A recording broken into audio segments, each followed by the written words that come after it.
Здравейте всички, тук е Желязото и днес ще ви направя рецептата, която изправихме в Hell's Kitchen, Clean Sous-Riz. Много хора ме питаха за рецепта от предаването, затова аз избрах тази. Също така и на жена ми майка искаше много да я види как се прави, затова това е рецептата Clean Sous-Riz. Продължавайте да гледате и след малко ще обявя съставките. Съставките са много лесни. Имаме лук, целина, гъби, които аз се добавям от мене си, по принцип ги няма, краве сирене, чесън, магданоз, ориз и краве масло. Това са съставките. Сега ще ви покажа как се прави. Слагате котлона на малко по-ниска температура. Аз съм я сложил на 7 и добавям маслото. Добавям си маслото, за да не загорим маслото и за да можем да го разтопим преди да сложим зеленчуците. Може да си го наситните и така на по-малки купченца. И си го разхождате така. Като вече има някакво масло разтопено вече в тигана, си добавяте едно по едно зеленчуците, за да ги запържим.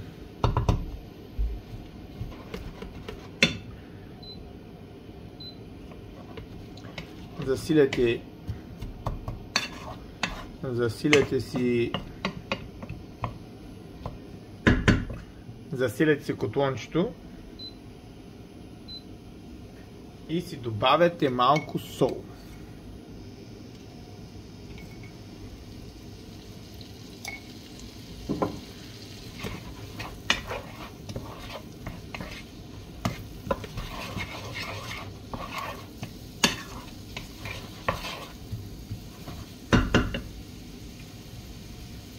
Си запържвам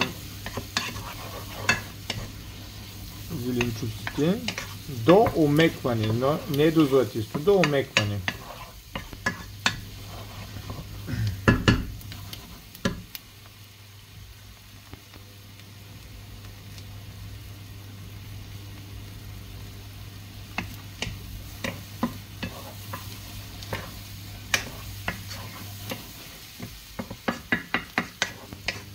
Хубаво е да знаете, че колкото по-наситно нарежете зеленчука, толкова по-добре, по-бързо ще се сготви и ще си пусне своите хубави качества. Така, зеленчуците ни са готови. Сега добавяме ориза. Запържваме си ориза също. Много важна част от ризотото е да се запържите ориза. Ако не го запържите, няма стане работа. Няма стане хубав ориз. Запържваме си ориза и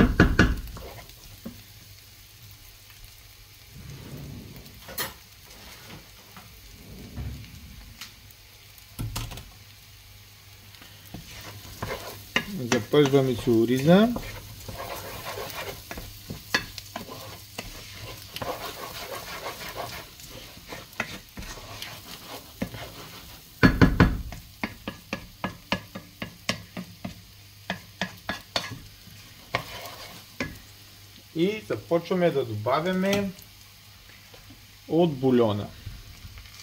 Прицеждаме бульона, за да няма частици вътре. Слагаме по малко бульон, за да... Това е идеята на ризотото. Ориза се вари по малко. Намаляте си котлона.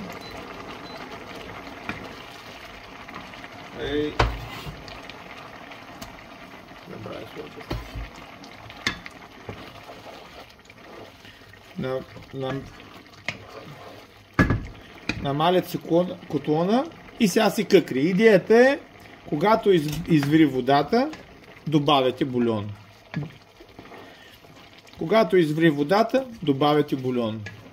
И следите дали ориза е сварен. Това е.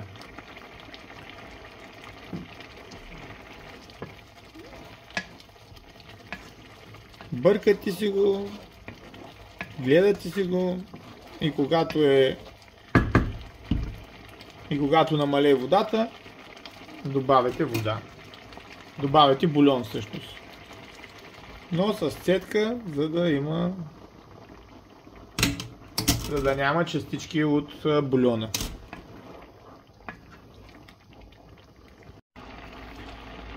Продължаваме да си сипваме бульонче, като ни изври водичката.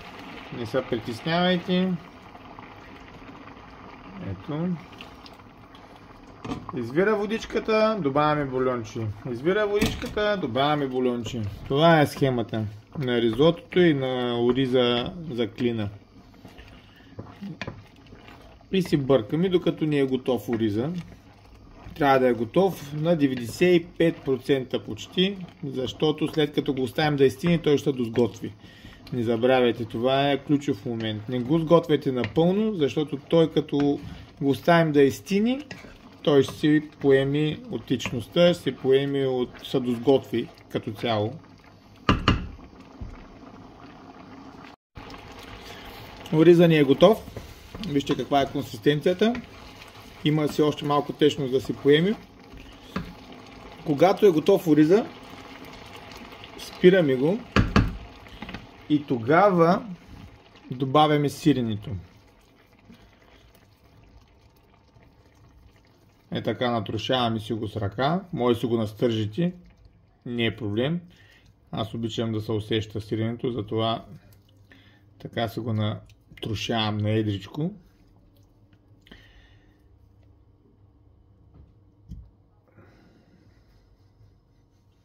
И объркваме.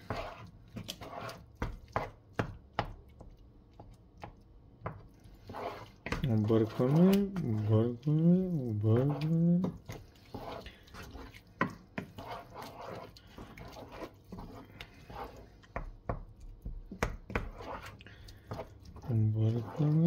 Така. И също така добавяме и магданоза. И пак объркваме. Объркваме хубаво.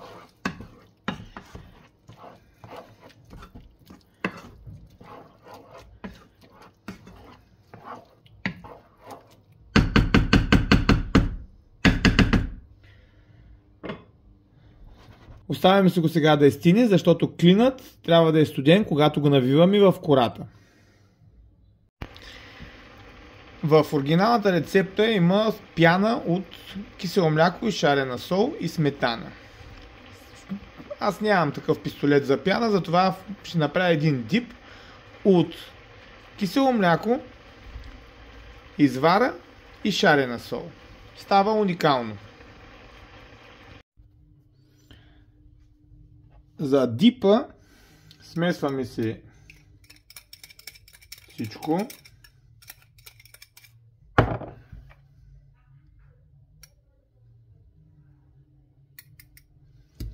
Смесваме си всичко.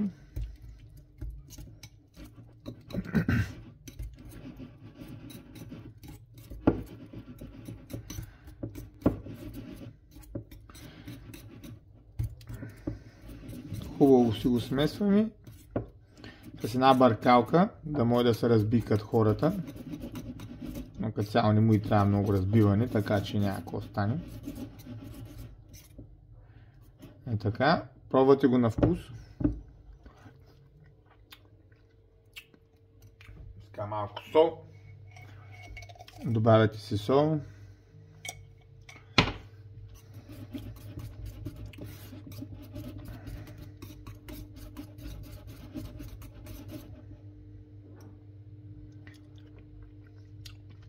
Чудесен. Това е.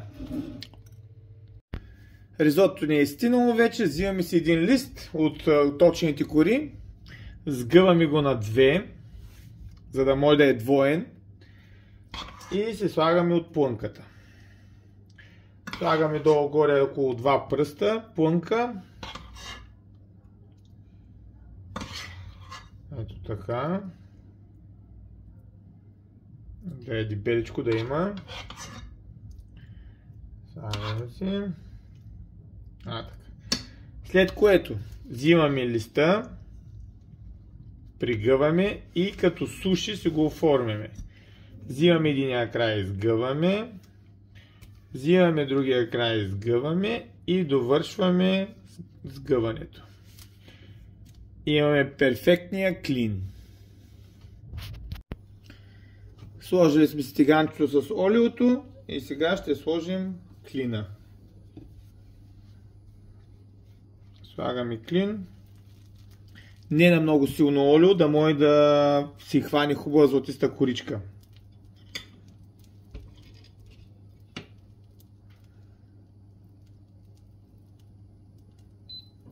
Регулирате си го, температурата се регулирате, да не е много силно, да не пригаря, да не е много слабо, защото става бавно. Като цяло идеята е да стоплим вътре, ако е стояло в хладилника, трябва да се стопли сместа, така че не дейте да бързате.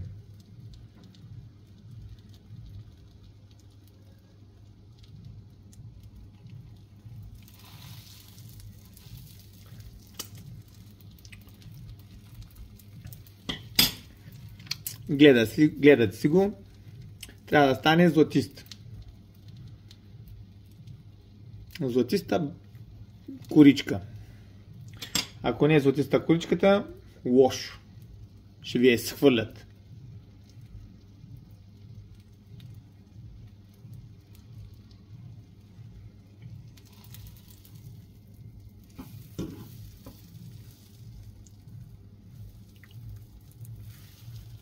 Е така, обираме мазнинката.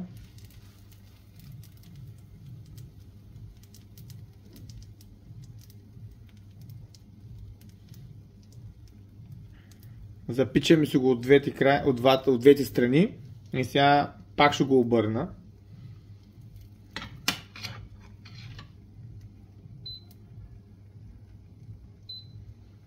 Засилвам се малко, че ми се струва слабичък. Готвеното си е проба, да знаете, да не бъде страх. Давайте, пробвайте и това е.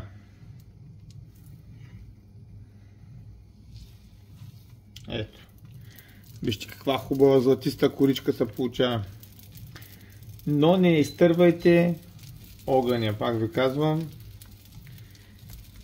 Не изтървайте огъня. Запечете си го от всички страни.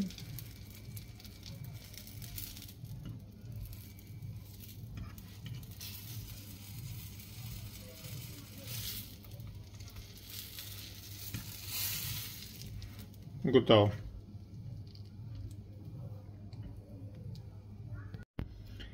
Ето, нашия клин е готов. И остана само да го разрежем.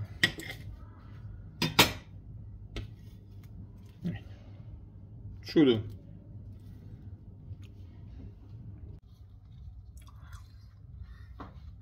Дипа, клин.